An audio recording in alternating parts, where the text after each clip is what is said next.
Yo, sup? You are a simp if you do these 10 things. All right, man.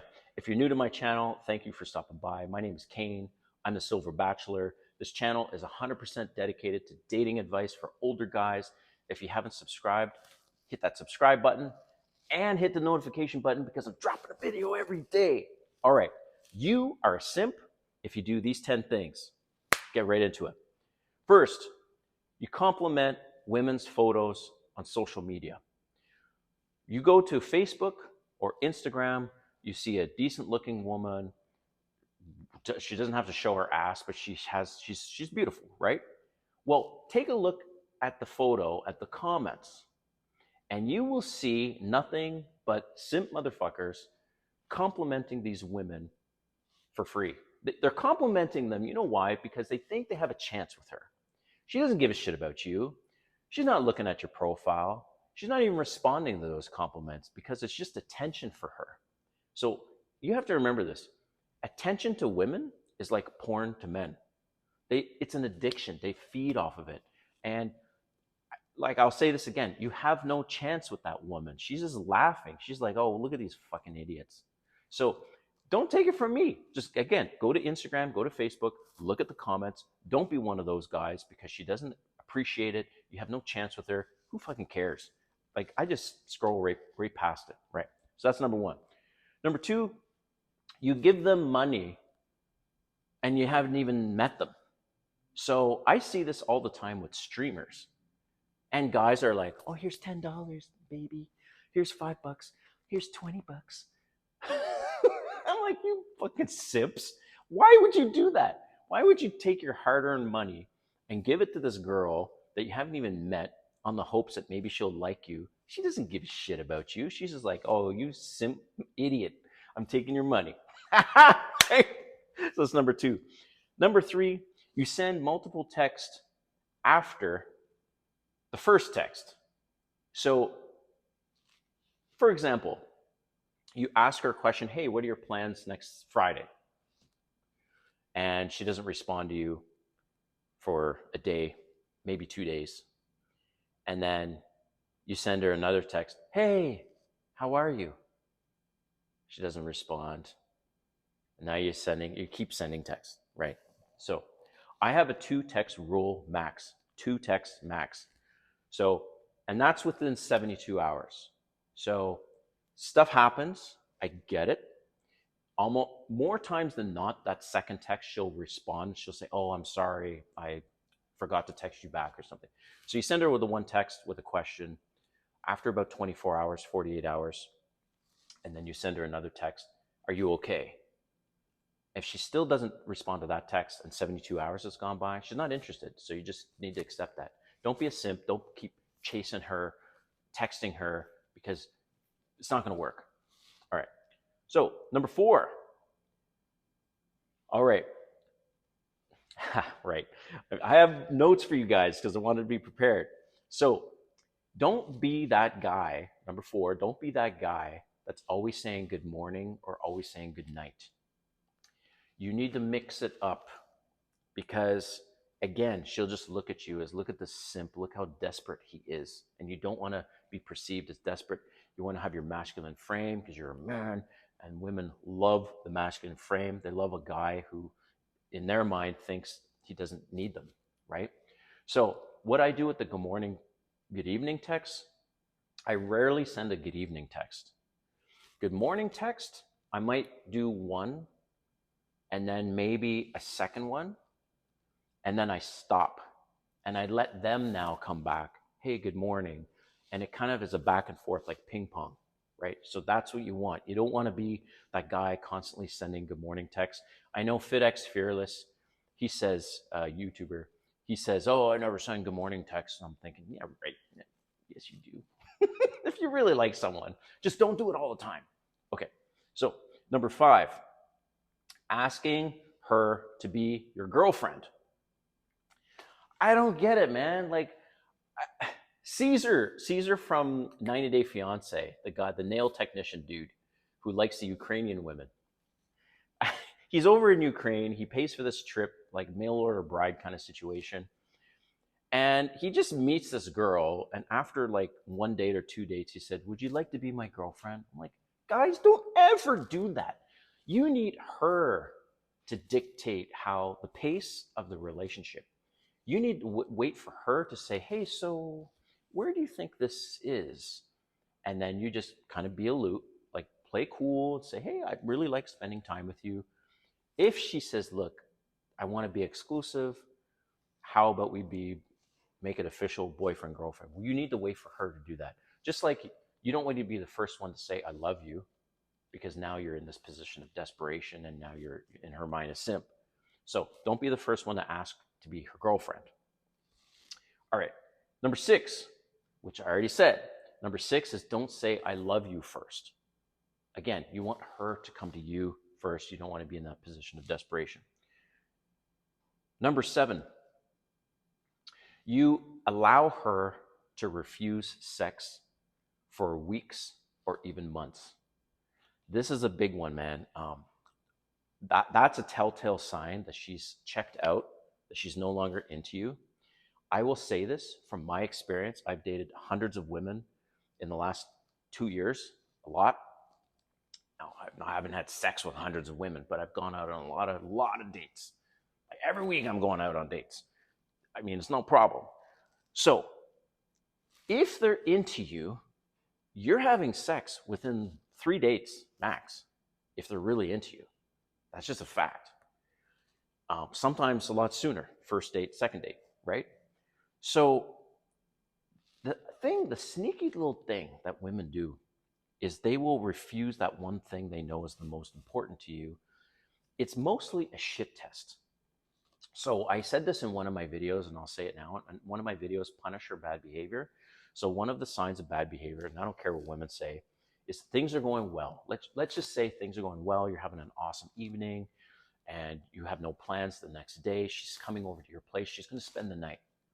You're having a great time, and then you end up getting into the bed, and you start cuddling, and she's like, I'm just not feeling like having sex. Okay, women have every right to say no, absolutely. And no man has the right to be violent about that. Right. Okay, we got that straight. However, men also have the right to not tolerate that shit testing. And when she does that, I would say, "Are you okay?" And then she would say, "Yes, I'm fine. I just don't feel like having sex." And then I would say, "Oh, okay. Well, I'm just a little surprised and disappointed because we had such a good evening and I like you." Most likely she's going to get defensive. She's going to say, "Well, I have a right to choose and whatever, and I have a right to say no," which she does. So this is what I would typically say in that situation is I'd say, "Look, the vibe is completely off. Like we had an amazing night and I'm surprised about this. So do you want me to get you an Uber home?" Oh, she is not going to react well to that. She isn't. But I have some good news. So she's not going to react well to that. She's going to get defensive. What the fuck? I have a right stuff, and I would just say, "Look, I'm just surprised. This is like a radical change, and we were having such a good time." So every single time I have said that, she would get pissed off, probably start crying, and then we'd have sex. Right? It's like, so the women need to know that you have your masculine frame and you're willing to not tolerate that kind of behavior in that situation where there's no excuse for it. Yes, she can decide. And this is the thing. Other women, I've seen this in the comments, and other women YouTubers will go off and like, "Oh, we have our right to refuse sex." Of course you do.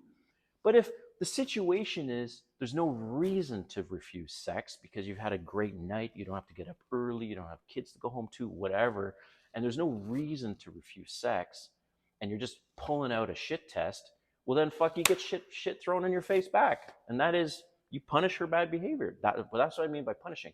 You just say, "Look, the vibe is off. Would you like me to get you an Uber?" And I guarantee, guys, you do that, her respect for you now just goes through the roof, and you'll most likely be having sex. All right. So, number 8,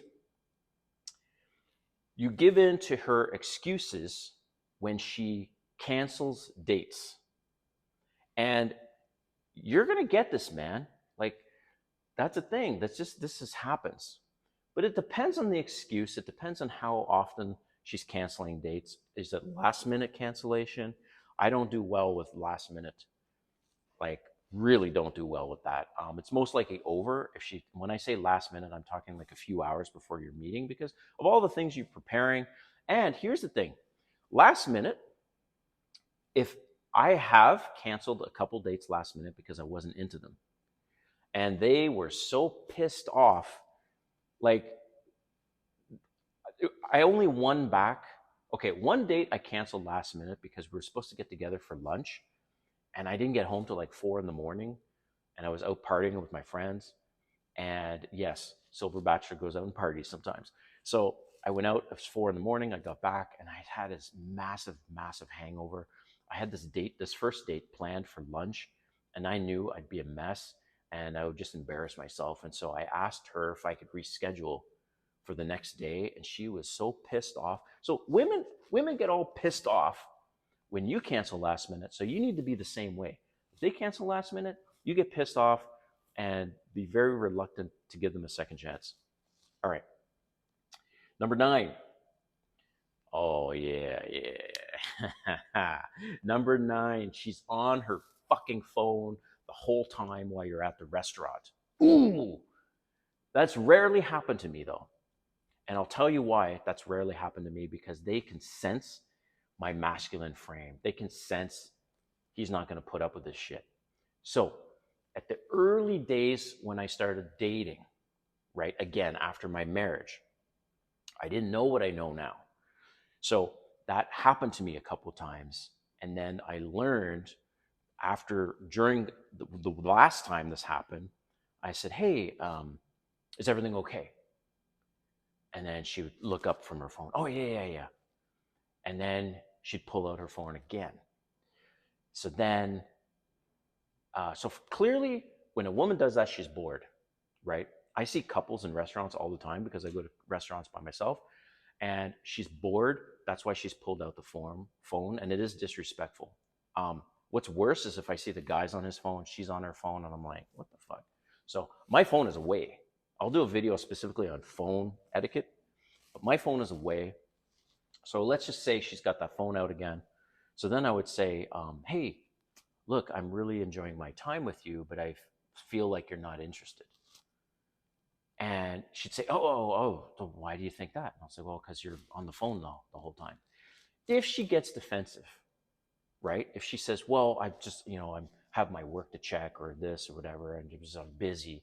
If she's just got this sour attitude, end that fucking date. Say, you know what? I'm not feeling this. End it.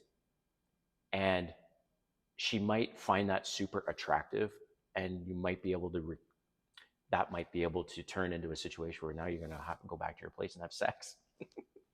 Women are so funny. It's like a lot masculine frame not in a threatening way, right? Not raising your voice, not being threatening in any way, but just like you're not going to tolerate this bullshit frame. They find that very, very sexy. So let's say she does that and she gets defensive, then you need to basically be willing to walk away from that evening and cancel the date. If she apologizes, accept it for what it is. And now she'll realize, you know what? He doesn't like the phone out all the time. Okay, number 10, last. All right. You're okay with being gaslighted.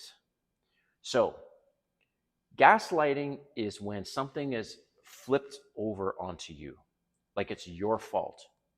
So, I was on a date recently, very cute Russian girl, and we were talking a little bit about triggers because she says, "Oh, what are some of the things that trigger you?" And what if some? And I asked her, "What are things trigger you?" So, example of gaslighting is her ex-boyfriend had this tendency of checking out other women in her presence. Super disrespectful, guys. Don't do that. Your eyes need to be glued to them. Like, You do that, you're done. So here's an example. So she says this one time she was sitting at a restaurant, at the bar in the restaurant, they were sitting beside each other, and he was clearly checking out this other woman. And she looked at him and she's like, I just find it really disrespectful when you're checking out other women. So he looks at her and says, well, first of all, I wasn't checking her out. And first of all, why are you getting all, you seem very insecure and jealous. And like, why are you even paying attention to where my eyes are going? That's gaslighting. They get defensive and they try to make it seem like it's your fault. I did a video on my girlfriend as a narcissist, covert narcissist. You need to check that out because I go into detail about some of the things that she did. And that's one of the things she did is I would mention something, give her some constructive feedback on whatever it was. Like, for example, canceling last minute. And instead of going, you know what, you're right, I should cancel last minute, I apologize. It was, I can't believe this, you're pressuring me, and I have a right to choose, right to my own decisions, and I'm going through a lot. That's gaslighting. So, guys, those are the 10 reasons why you are simping. And I encourage you not to do any of those 10 things. Maybe you're just doing one of them and this video has helped you there. But I'm not perfect. I make mistakes. And so that's why I wanted to create this video.